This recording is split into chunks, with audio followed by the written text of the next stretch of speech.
Hi, my name is Casey Kellogg, and this is Eastern Washington University Education 567, Winter 2. And the final for the class is My Vision of School Leadership. My mission as a school leader is to inspire and develop students and staff to become innovative thinkers, collaborative problem solvers, as well as caring and compassionate citizens, all for the purpose of making a positive impact locally and globally.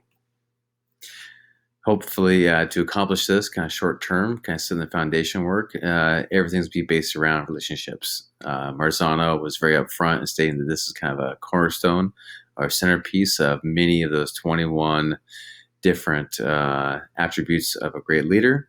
And so the focus definitely kind of starts here.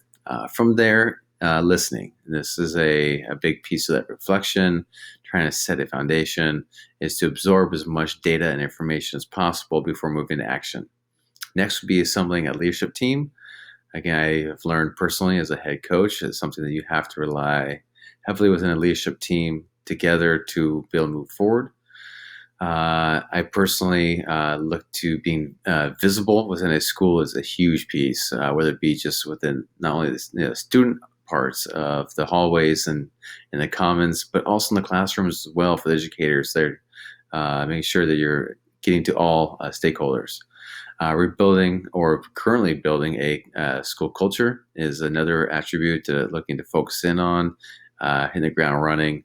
And that's, again, something that's going to take time. So, again, going straight here, knowing that this is a huge component of the school, got to start to lay the groundwork at the beginning, and then kind of fully coming back to myself, finding some kind of balance between work and life, because in these first years of a school leadership, I can imagine, are quite crazy.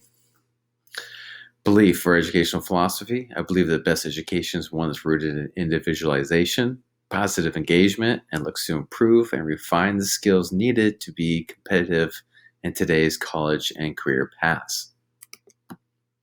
Now, I've got to this based on some values, experiences, and expectations I have of others.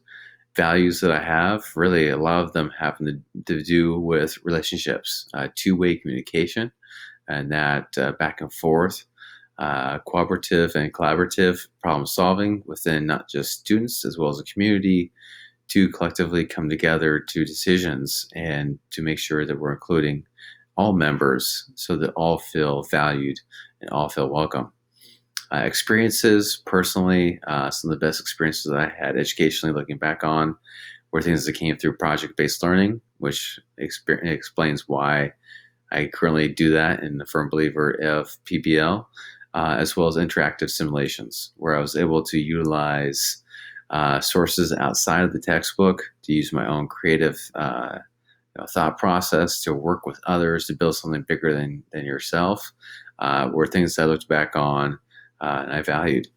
To be honest, expectations I have for others can be kind of tucked down into two. One being just being the best version of you. Every day is a different day that somebody's walking on a campus with different, life situational things. But ultimately, when you are on that campus as a student and educator, as a leadership team, we're trying our best that we can to carry through the school culture and our mission. And the next would be to have positive intent. I think this goes a long way in those relationships to make sure we harness and continue to build each other up, is to have that positive intent about one another. My vision as a school leader is to work alongside positive and innovative individuals who care about the well-being of every child who walks on our campus. And I want to help lead a school that's the heart and pride of the community that it represents. So kind of those long-term accomplishments we're looking for. Improved relations, once again, this time though I kind of focus on all stakeholders. Again, it's not just students and it's not just teachers. While they're the major forces in kind of the internal stakeholders, you also have, again, district leadership, school board members, the community at large. So again, a lot of focus on relationships in all aspects of the community. From there, it goes without being said that improved student academic outcomes is the ball game, and that's ultimately why we're there, is to again help every single student succeed and to be able to improve their skill sets and have growth. Doctor, I think it was, you gave me the advice that I took to heart about how during school days to focus in here on that academic side. And then once the school day is done, then all the other aspects that come with being a school leadership are focused then come into play.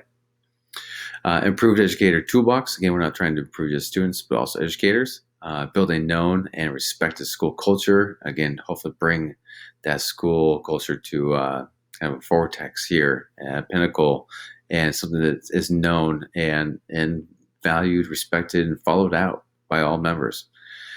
School that a community takes pride in. Once again, I think it's huge to think that a student someday might bring their kid back to the school and tell them a story or two that obviously full of hyperbola and whatnot, but to have that pride that they feel like they got something of value by attending our university or our school.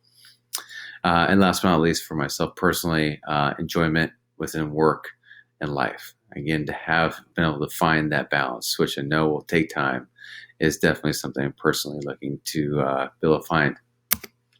In reference, most of these things came from Marzano, as well as Dr. You also gave me some advice there. I appreciate you listening to my philosophy, my mission, my beliefs, and I thank you again very much for the class. Take care.